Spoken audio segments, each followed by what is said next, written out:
All right, welcome to the Swedish Junior Hockey Podcast. Jacob Dahlin here. I'm your host, and today from Falun, Sweden, Marcus Shellhammer. Welcome to the podcast. Hey, thanks a lot. Thanks for having me on. This episode is brought to you by Scandlux, your home for Scandinavian luxury products for the U.S. market. You can find us at scandlux.com. Yep. So you and I have a little bit of a background from Falun. My son Eric played there with you, and new J18 Region coach, head coach, I should say. You've been an assistant coach there in strength and conditioning for a while, and we'll talk about Falun quite a bit. What I thought would be good, you've got we'll get a background, your background and how you ended up in Canada and played juniors over there.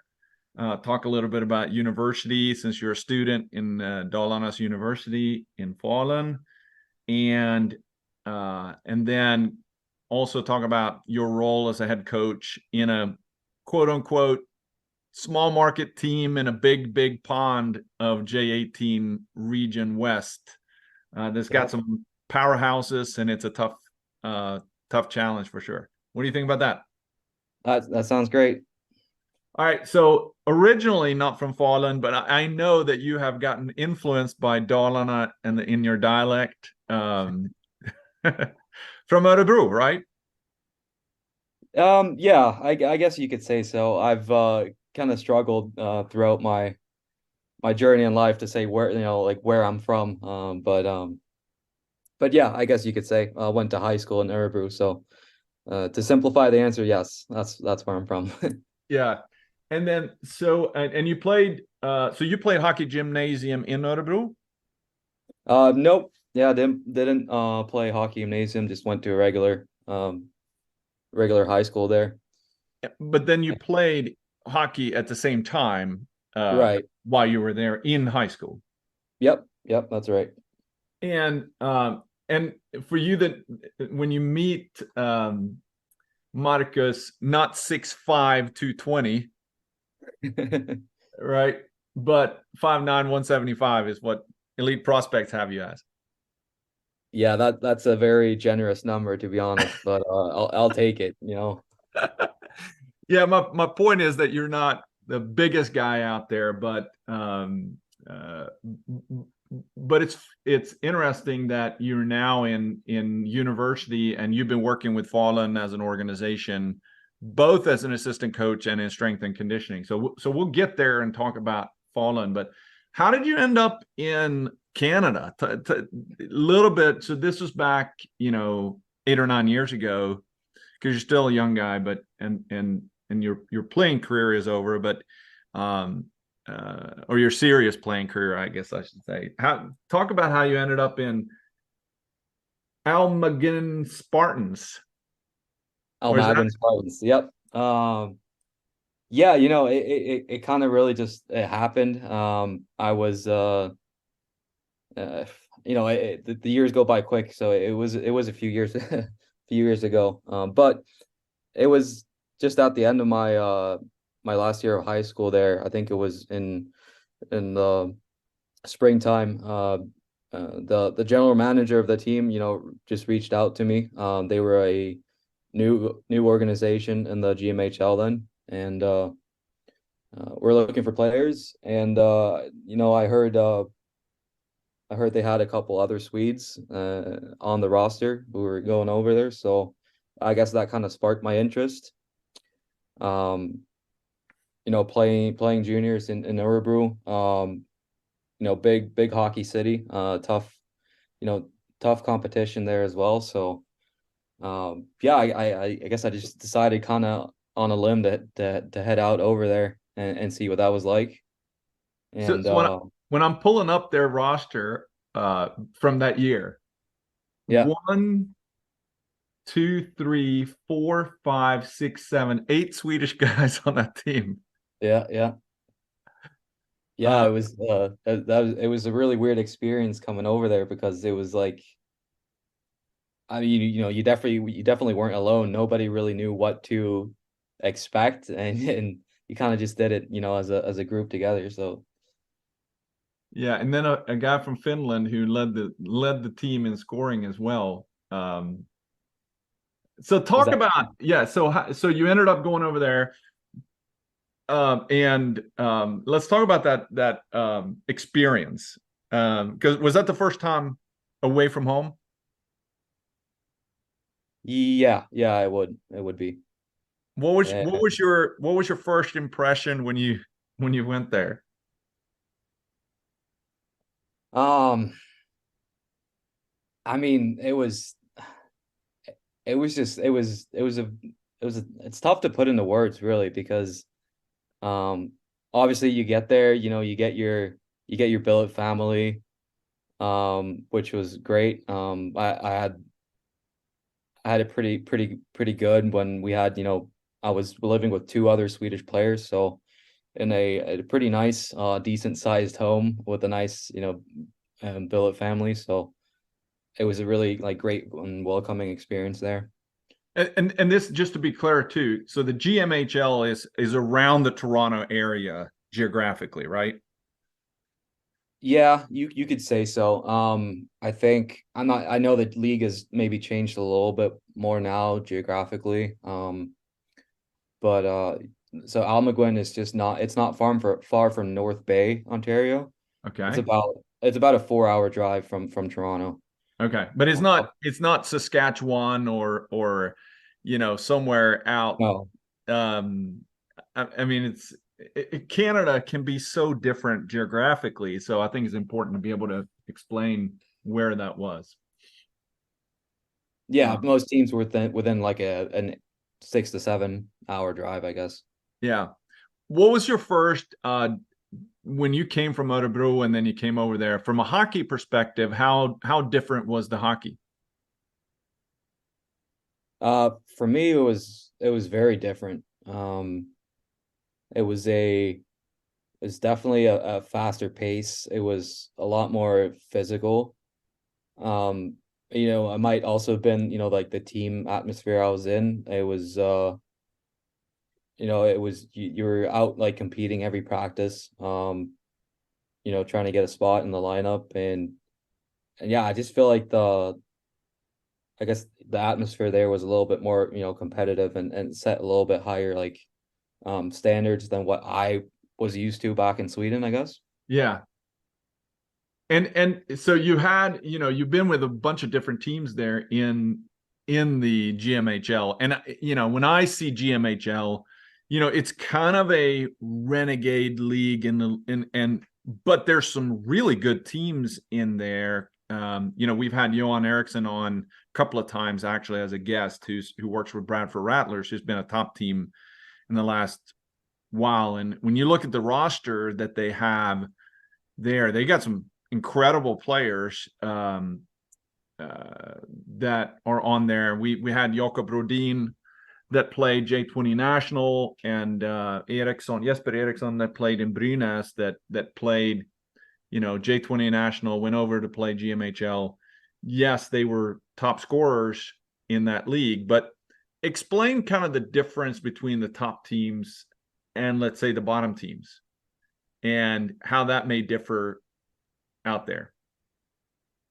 Yeah, so because you've got experience with both. yeah, definitely. It's, I guess you can say that there's a big difference between the top teams and the bottom teams, so to speak. But it all comes down to kind of like what players they're recruiting, and if it's a new team, if they've had their organization established for a longer period of time, they'll have kind of, just better resources and everything. So yeah, a big difference. And you also shows in the game, the results of the games. You have quite a big, like big scoring games. When a top team meets a bottom team. And talk about your experience then, because I know you had a mixed bag too. You got traded, you requested a trade. Talk about that for what you can, without, I don't want you to badmouth the team, but at the same time, your experience of going through that, because I'm sure that shaped you as a young hockey player, young person. Yeah, I definitely did. It's, as a Swede, coming over to, a league where you can all of a sudden be traded as Or cut. or cut. Yeah. It's really different. It's, we don't have it here. And it's, when you get that, you get that first call, like, hey, Marcus, you're gonna go over to this team. Um, it's pretty scary, to be honest. But at the same time, I wasn't obviously very happy with um certain things, in that club. So it was kind of exciting at the same time. Yeah. But then you Um, have to get uprooted from your billet family yeah, and head on over to how far was that the first time you went to North York or right. Yeah. Yeah, so that's North York is just outside of Toronto, kind of northern suburb. So it's like a 4 hour drive, you're yeah. changing environments, completely going from Almaguin, which is like a city of, 1,000 people really in the middle of nowhere, northern Ontario, going down to the suburbs of Toronto. So How very did different. you how did you actually because I it just came to my mind here like so how did you when you got traded how did you actually physically transport yourself because you don't have a car. Nope. So how did you get to North York? I It's funny you asked this because you just brought up, a an image in my head. I got basically put on a Greyhound bus with my suitcase and my hockey gear. And you know, it was just like, see you later. I had no idea what I was going to or anything like that. Just headed down there and yeah, Did you even have a cell phone at the time with yeah. like international plan back then, or how was that? No, and we all the Swedes got a, or all the foreigners got like a pay as you go card. So we all had, we had that at the very least. Oh gosh. I can remember it makes me think about, so how did you put that to your parents who was, all right, Marcus is playing in Canada. I guess that's fine. And then you make the call saying, hey, I got traded. What did they say? Because you're still what, 19, 18, 19 or something? Yeah, yeah, I would have been 18, probably, yeah, 18 years old. Yeah. And I mean, I don't remember exactly how that call went. I probably just tried to kind of calm them down a bit. Yeah. Well, the reason I bring that what makes me think about that because my son he was in Gothenburg last year and his cell plan went out on midnight and he was going home to Sweden and he left Mölndal at midnight to get on a bus to get on a train to get to the train station who had a bus leaving from the train station at 2:30 in the morning. He had no cell plan at the time to make it to Copenhagen's airport to catch a flight to North Carolina. Mhm. And for a moment, my wife and I were kind of looking at each other because he got into Wi-Fi range at the train station and said, "There's absolutely no one here. It's dark. Nothing's open. I don't know where to go to get on the bus." And we kind of felt just a little bit bad as parents for a moment, for a Yeah. moment. And then he found out, oh, wait a minute, someone's coming. They're opening something. And then he figured out, he doesn't know any Swedish and those type of things. But as a parent, when your kid is that far away, you kind of wonder if you made the right decision to allow Yeah. your kid to go uh, across the Atlantic to go play. Now we kind of had the same conversation about he's coming home for Christmas, and well, I mean, it's not a big deal. You just have to catch a bus or whatever, make it to the airport, and you'll figure it out. But so I can imagine what your parents went through then. Yeah. But then you ended up back in the same team again the next season. Yep. Yeah, So I did. Did they trade? They wanted you back? I guess so.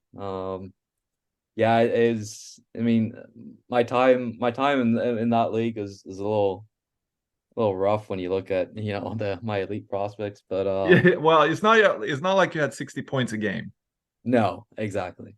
But that's okay. That's okay. And then you got a little bit of experience in the NA3 in the US. Yeah. And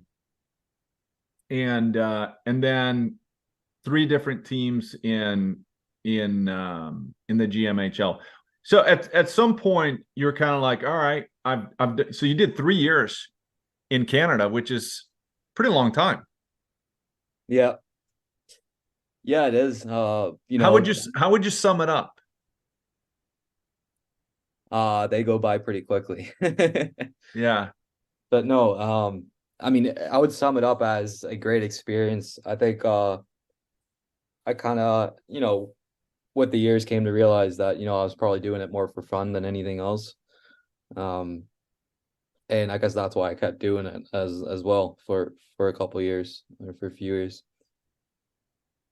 But yeah, and your parents or part of your family is in the US, or I can't remember how it was, right? Because you've been over here so it's not super unfamiliar for your family.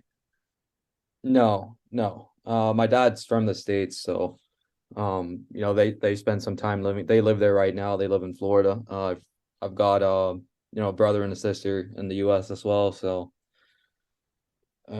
we're all kind of grown up all over the place. Like, moved around a lot as kids, so yeah. So at what point did you start thinking about, all right, I've had my fun, I guess I need to get a degree and quote unquote grow up? Yeah, I mean, that's for me personally, it took a few years. I at the end of when I decided to I guess you say quit, was I found a school and a program that I found interesting. It's in Swedish you call it a folkhögskola. It's hard to find a translation for that into English. I guess maybe like a community college type of program. And it was like a personal training, like fitness and like nutrition program. Yeah. At a little school outside Stockholm. So that's really what got me to lay off hockey for a little bit. And I always had that interest too, of like strength and conditioning training, alongside my years as a junior hockey player. So it kind of just came naturally to me. Yeah. And but you did that, and then you ended up. So how did you end up in Falun in Dalarna at the Dalarnas University? Did you go there because of the school, or did you go to the hockey part first? I went there because of the school. I was I was a few years ago. I was kind of looking to take another path, I guess, in life, or find something else. And I was looking at education, both in the US and Sweden, and just decided to kind of apply for a few different schools programs here in Sweden that were exercise science programs. Yeah. And it was, I didn't really know where in Sweden I wanted to go, and it just ended up being here in Falun, really. So explain to those, because if you live in the US, Falun is not necessarily something that is well known. I think a lot of people in Sweden knows where Falun is, and we'll talk about why. But how would you describe Falun for those who come from Canada and the US? Yeah, it's a smaller town, in really in the middle of Sweden. I Kind mean, of in it's probably bigger than a town, right? Yeah, a I smaller mean, city, I guess it's a you could say. smaller city, but you wouldn't call it a big city. I mean, if you compare Örebro to Falun, Örebro is much bigger, right? Yeah, yeah, yeah. It's a lot bigger. Um, But it's a I think it's the seat the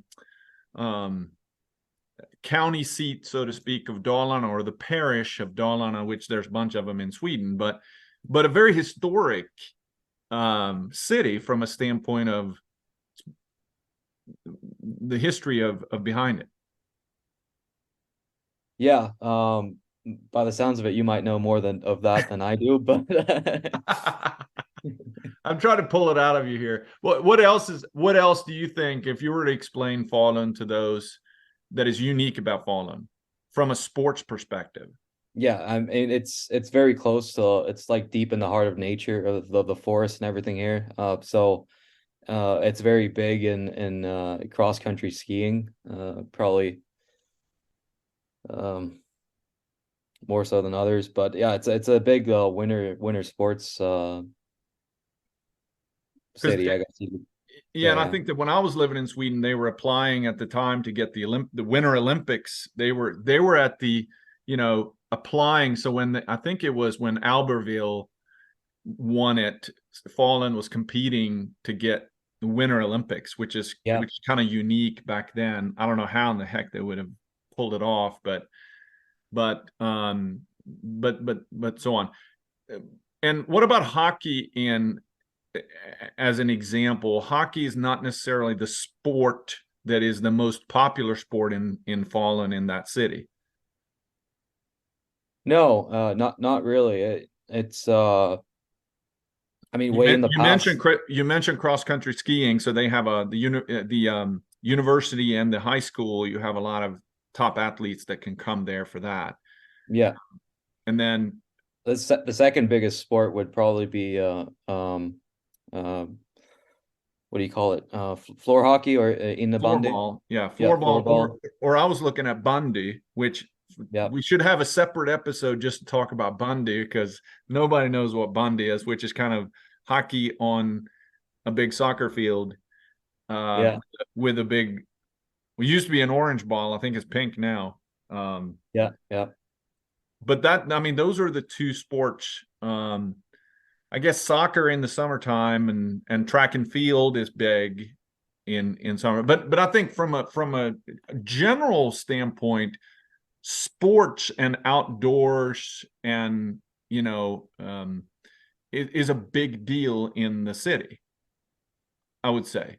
Yeah, definitely. And they have the Tour de Ski in the wintertime, and the big World Cup of cross country skiing. They got the big ski jump right next to the hockey rink there, and Yeah. Yeah. and a big athletic complex. So from a facilities perspective, I mean, I would say, so the area is called Lugnet. A lot of cities and towns would be jealous of what you guys have there. Yeah. Yeah, no, I agree. It was pretty exciting when I saw it first. It's a really nice area. And no, I talked to I was in on an educational like course through the hockey association here a few weeks ago, and I was talking to Thomas Pananen, who's with the U17 national team, and he Yep. was saying like that's his favorite place to come to have a training camp is here in Falun, because of the facilities and everything around it. That's why they keep coming here year after Yeah. year. Yeah, when we were there in last summer, they had the J18 national team was there for a camp, Yeah. as well. I guess they're Yeah. coming back every year. Um, But okay, so let's move into and then your university, or the Dalarnas University, is right there next to the rink, almost building next to it, and the city is right there where you can just walk or bike or take the bus to everything. So living in Falun is easy, right? I mean, it's a small place, it's a small town from that perspective, with access to really everything. But let's talk about your role now. So you're taking over. You've been kind of strength and conditioning, working with the junior teams, both J18 and J20.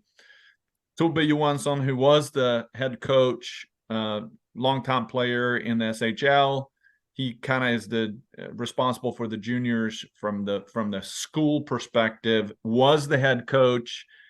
The A team, or the pro team, who got moved up to Division One, who's had a tough time, which everybody knew that they were going to have a tough time competing. The coaches, they had a coaching change, and they called Tobbe and said, "Hey, will you take over the team?" And then they walk us through how did that. How did you get asked to be the head coach? Yeah, I mean, it kind of came out of nowhere, a little bit as a surprise. Like you said, they had to find a new coach there at the men's team in Hockeyettan. And he got called up, and I was, I guess, just the next guy in line. And kind of a little bit how it works in like the smaller clubs or smaller organizations is also because of the costs of having a team move up a level to Hockeyettan. It's a league where it does cost a little bit more with travels and whatnot, and they're just trying to find an option within the club too, and not having to bring anyone else in. So yeah, the big budget, they didn't have the big budget to get the players to play at that level. They basically have a Division II team playing in the third division for the first year, and so going out and adding a big name coach, not as easy. You got Johan Garpenlöv on the market now from Djurgården, but yeah, his salary is probably not necessarily in the budget either. But here you are. I mean, last year in university, you're going to school in sports performance, kind of sports exercise. I mean, you want to stay in this. So for you, it's got to be a perfect opportunity. You've already had 2 years of experience coaching these guys, and here you're handed a team with not a whole lot of expectations, just a lot of upside. That's the way I see it. Yeah, no, that's kind of how I see it too. For sure. And you already had the relationship with all the players, right? Yeah. So just it's month of November now, so I've been assistant coach from the start of the season, and so I know all the players very well. Yeah. So let's talk a little bit about the league that you're in, J18. So right now you got the 06s and 07s that are first and second year in high school, right? Yep. And a lot of these guys are coming in. So in J18 Region West, where you play, so if you pull up stats.swehockey, or if you just Google it, you'll find the teams that you're playing against. But the top teams, other than the Stockholm region, last year's national champion was Örebro, I believe, right? Yep. Yeah, correct. You play against Örebro, you play against Färjestad, Mora, Västerås, Brynäs, Leksand. Those are probably those are 6 top teams that have NIUs. And then you got some of the smaller clubs like Grums, Valbo. Who am I missing? Strömsbro, Borlänge, and Karlskoga. Yep.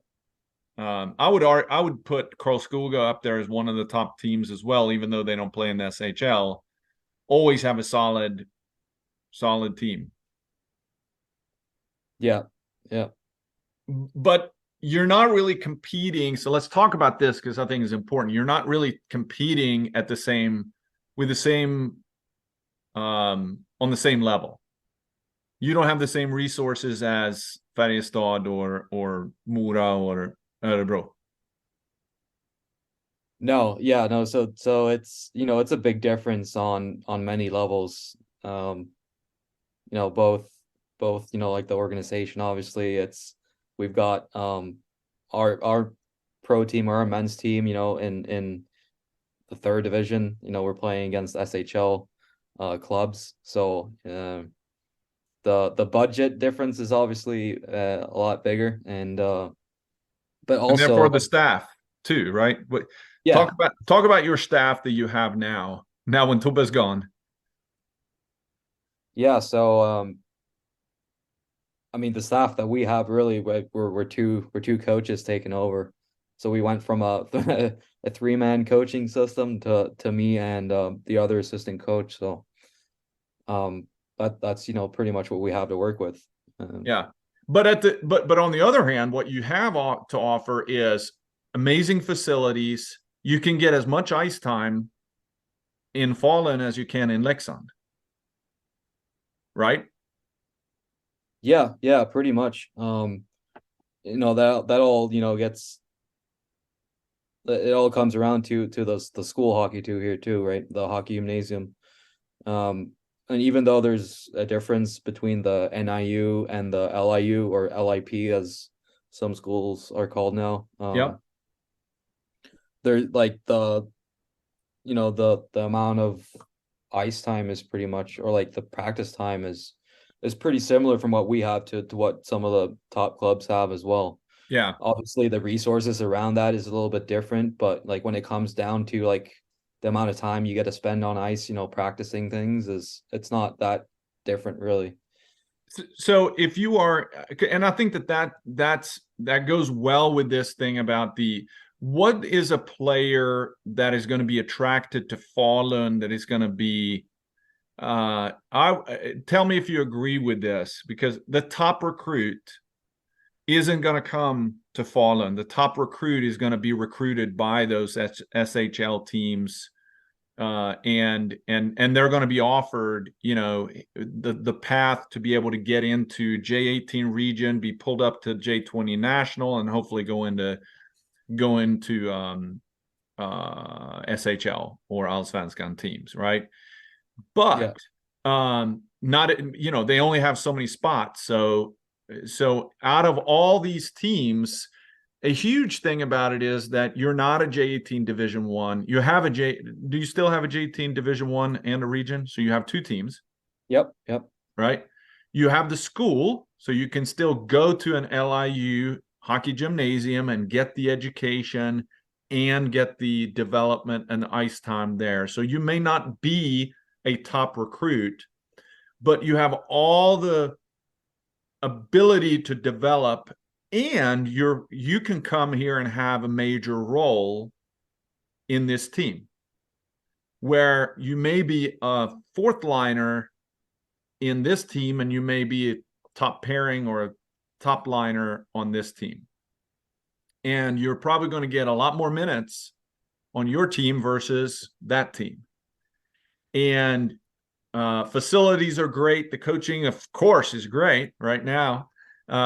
Is good too. I mean, so yeah, you may not have all the bells and whistles, but I think for that individual, the hard worker that wants to develop, yes, you're not going to be able to compete. If you look at the games that you play, you're not competing at the same level from a results perspective, but from a development standpoint, it's not a bad place to go. No, not at all. Not at all. So how does that make you look at that from a standpoint of recruitment? Because you're looking for a specific individual, right? Yeah, I mean, we're looking for the individuals that are still, that still have a goal in mind and are, hungry to reach that goal, I guess. you know, we're looking for a lot of the players that don't get into the NIUs really, is kind of like, you know, their second option is to come to a club like ours, or some of our you know, competitors out there too, Yeah. in the NIU scene. So And then you also have a J20 team that plays in the third division for J20. It plays in Division 1, right?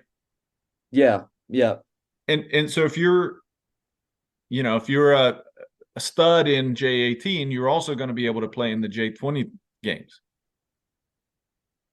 Right, right. So yeah, we have, you know, we have a few players that have been playing almost every game with the J20 team this season. And you know, they are in, like you said, the third division of J20. They were in the second division a couple of years ago, but got relegated.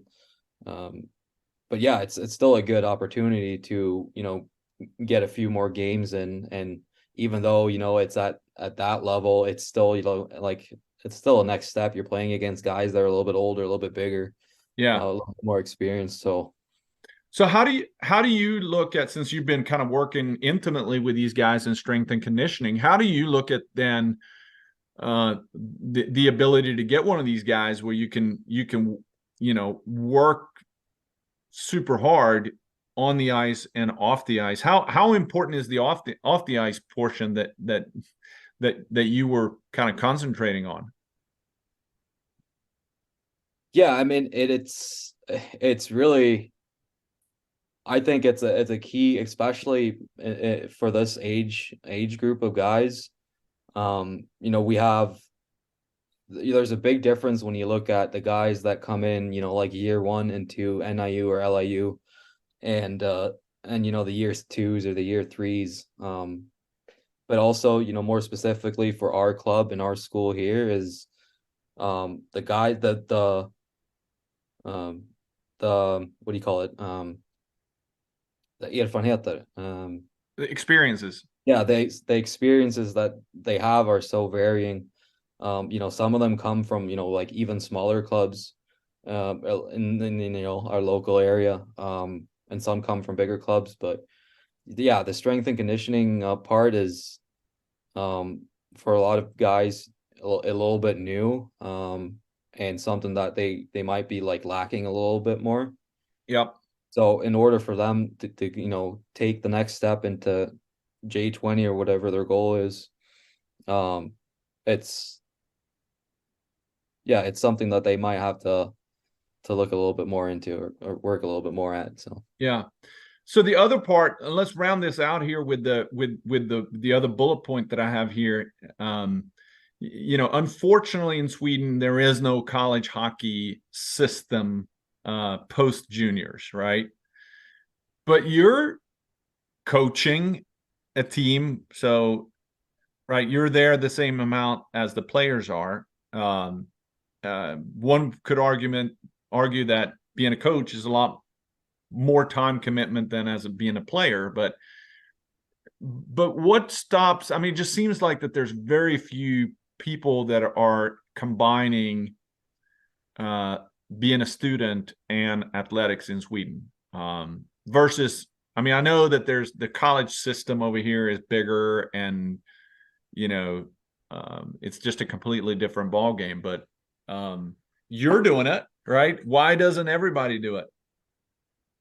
yeah, I don't know. That's a good question. And I've, during my years here doing both school and coaching, it's been like a great experience. And I've been wondering why there aren't more both players and coaches doing that. Especially, you know, like my experience here, working or studying, you know, exercise science and like sports performance specifically, having that alongside with, you know, both like LIU and the club, like team practices and everything. It's been like such a good fit, being able to like learn things on the side and then kind of try to apply them and Yep. whatnot to the program. So um but You yeah, should you should be a good ambassador for Dalarnas University to say, hey, more people ought to apply here that are in the system, so to speak, not just after you're done playing. Yeah, I should be. Actually, the other coach that I work with now, he just moved here for the same reason. So he just started his the same program here at the high school or the university that I did, and yeah, so he's on the same path. Interestingly enough. Yeah, that's good. That's a good way to recruit new good coaches into the program. So all right. So where do you think this is now going? Because I mean, you now are in a unique position to get this experience as a head coach, but your education is about over after this year. Where do you want to go? Or what do you want to do? Is this something that you want to keep doing for the rest of your life or for the next foreseeable future? Yeah, I definitely feel like I want to continue down a similar path. I've never been like super sure on what I want to do. So I've kind of been just, taking it like 1 year at a time. But I've kind of really liked the studying that I've been doing lately, and I've thought about maybe combining for another 2 years and getting a master's in something within the training field. So Can you get that within the same university? no, unfortunately not. You could either move to another school to do it, or do it like an online program too. Okay. So yeah, I've been looking into some different options, and we'll see. But yeah, definitely interested in combining that with more hockey. Yeah. Well, I mean, your background and the experiences that you've had and still being young, and you've got the ability to relate, and you've got this kind of sandbox of that you can play in while studying. So yeah, it's a sweet spot that I think other people should take advantage of. All right, last couple of questions here. We always ask the guest, you met yourself at 17. So what things did you not know then that you know now that you would tell yourself as an advisor to yourself? I mean, if we're talking, kind of hockey related, I guess it would be probably being more, what do you call it? Like knowing like what kind of like where you want to go with it. Because I was never really sure what I wanted, like where I wanted to go within hockey. So I think maybe asking yourself that question is, am I doing kind of this for fun, or am I like, really trying to make something out of this? Because that's kind of gonna set, your I don't path. know. Yeah, your path. So what about life? Not hockey. What about life? I mean, I guess the same thing could be applied to that too, but to life, I would say just kind of like I did, don't be so like worried about the future and where you're going to be at in like 1 to 2 years. Because like I tell a lot of people now, I started university in when I was 25 years old, so it's definitely never too late to take a path, down the study road. I know it's more common here in Sweden than it is in North America, but yeah, I would definitely encourage a lot of people to do something similar. Yeah. All right, and last thing here, we've lately in year 2 when we did this podcast, it's crazy. It recorded close to 80 episodes now, and started off kind of as a fun thing to do, and the mission is still to educate and inform people about Swedish junior hockey and Swedish junior hockey players, and for Swedish junior hockey players. But this opportunity came up about how do we help these organizations. So Target Aid has a platform that we are are part of. So if you go to targetaid.com, you'll see, and then you look for Swedish junior hockey, we're there. So every guest has the ability to kind of be a little subsection under the area of the club of in my heart, klubben i mitt hjärta, organization in my heart. So which organization are you gonna put your banner or put down there to be under? I mean, that is such a tough question for me because I've just kind of been all over the place, right? There's not a wrong answer here. It can be anywhere, right? Yeah. I mean, I guess I'll have to go with Örebro. Okay. Örebro is yeah. and here's kind of the common theme. Most people that I've talked to has been kind of, the team that is always, this is the jersey that I have on the wall kind of thing, right? And so what we're going to do, the funny thing is, Marcus, we had, oh gosh, Malte Hasselgren.